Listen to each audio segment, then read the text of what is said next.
I've had some inquiries as to a walk around and a closer in look at my WAW and a discussion about the features I chose and why I chose them.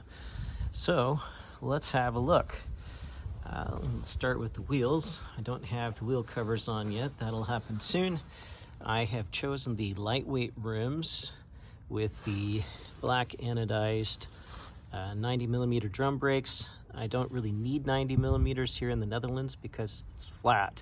Eventually I will ride outside of the Netherlands, and in that case there will be hills, and I just want a little bit more cooling, and the black anodizing helps with that to some extent. The tires will be changed. I will not continue riding Kojaks, but I just haven't done it yet because I just got the bike. I have the short nose because I am short, and shorter fits better in my storage area right now. I have the SPAI air intake.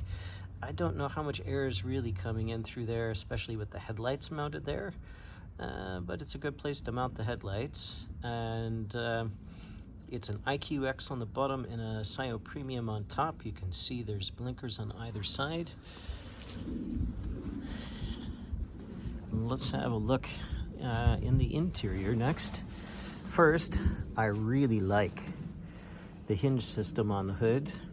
This is something that no one has ever copied from the WAW, and I don't know why, because it's brilliant. It's a nice, stable platform. It operates smoothly. There's a little gap here so that you can pull the hood off if you want to ride with a more open cockpit.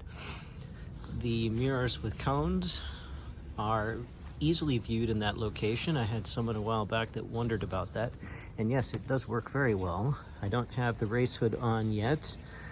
You can see on the inside it's felt lined. That's supposed to help a little bit with damping of sound, and I think it does help because it's not really that loud inside the WAW. There is a channel in here that directs water away when the rain comes across the hood and hits the front here. It goes down into that groove and then is channeled off the side of the bike. It also gives a nice location for mounting things.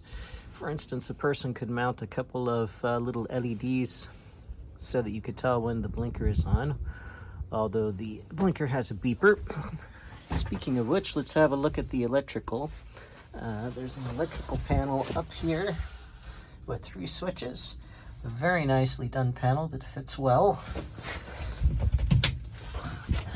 So we have in the back a nice large LED strip with running lights.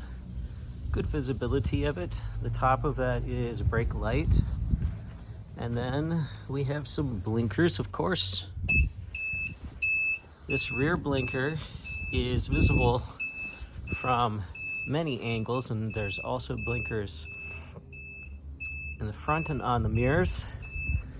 So that should cover just about any angle for seeing that you're intending to turn. The beeper is not quite as annoying as some beepers I've heard.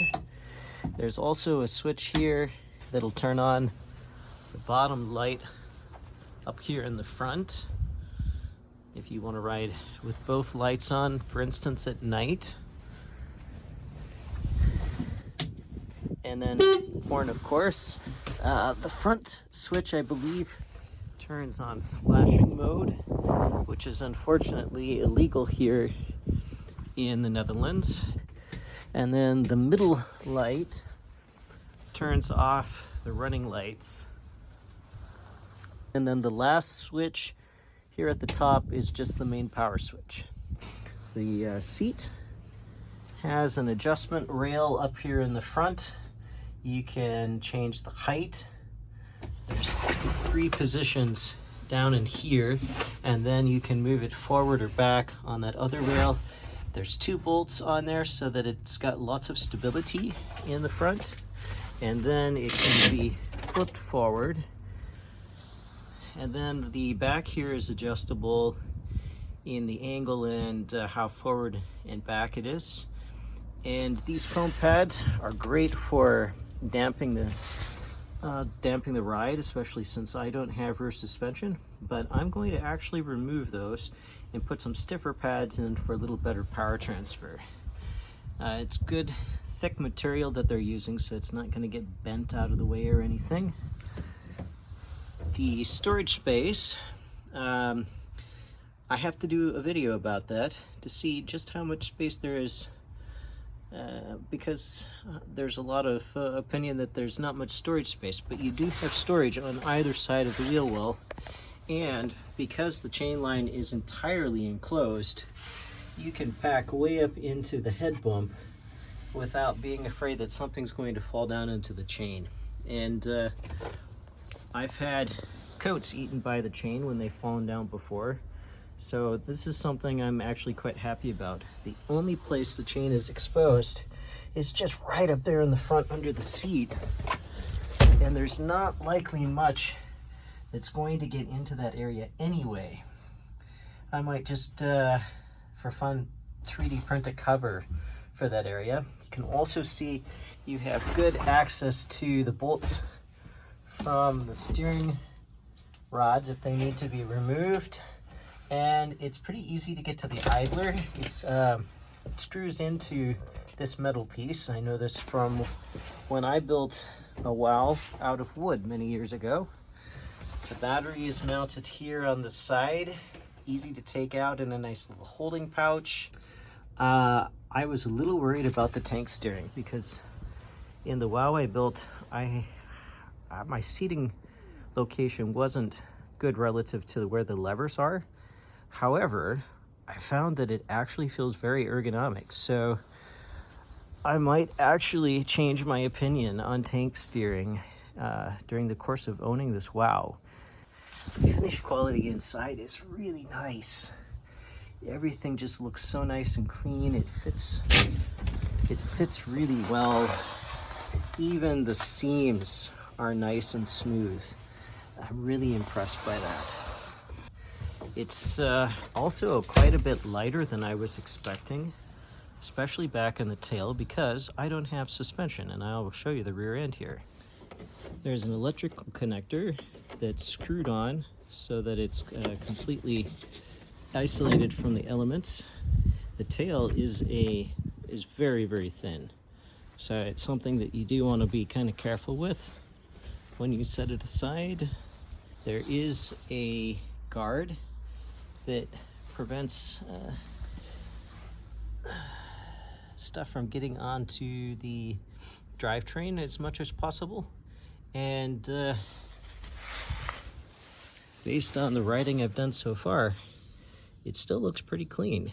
I have an 1140 cassette in the rear, and it's a Microshift XLE derailleur back here for 10 speed. And as you can see, it is an unsuspended rear. And I got some questions about why in the world I would do that. It's so unsafe. But actually, I am really surprised so far by how comfortable the ride is and how good the control and acceleration is. I'll talk more about that when I do a ride video. But it's very easy to get to everything back here. You don't have to dig around in dark holes to access the rear derailleur, and for people who prefer to have roll off or a hub drive or something, you actually have that option with this type of rear. And of course you can get suspension that just mounts to the back here. It's a very comfortable suspension. I've used it on the wooden WAW that I built. Of course, up on the front I have a 53-33 combo, and I don't know if I mentioned, but I really love the thumb shifters. All tank steering should have these. They're so much better than grip shift or trigger shifters. But the tail and the nose both have carbon Kevlar blend. Kevlar holds together well in the case you get hit. And another really nice thing about the WAW is that if you do get hit in the front or in the rear, you can just buy a new nose or tail. You don't. I'm swapping out my rear tire, and I was expecting a big heavy inner tube because that's normally what you get in the rear. But no, this is actually an extra light. I will have a ride video coming up discussing what it's like riding the WOW, especially one without rear suspension. But overall, I am much more pleased than I expected I would be. I've ridden a lot of Velomobiles, and I fully acknowledge the WOW is not the newest design, but I think that it rides very well, and I think that it's a design that's still very much relevant in the market because of the things it offers that others don't. As always, thanks for watching. Remember to like and subscribe so you're notified when new videos come, especially in this upcoming series about the WOW. Bye.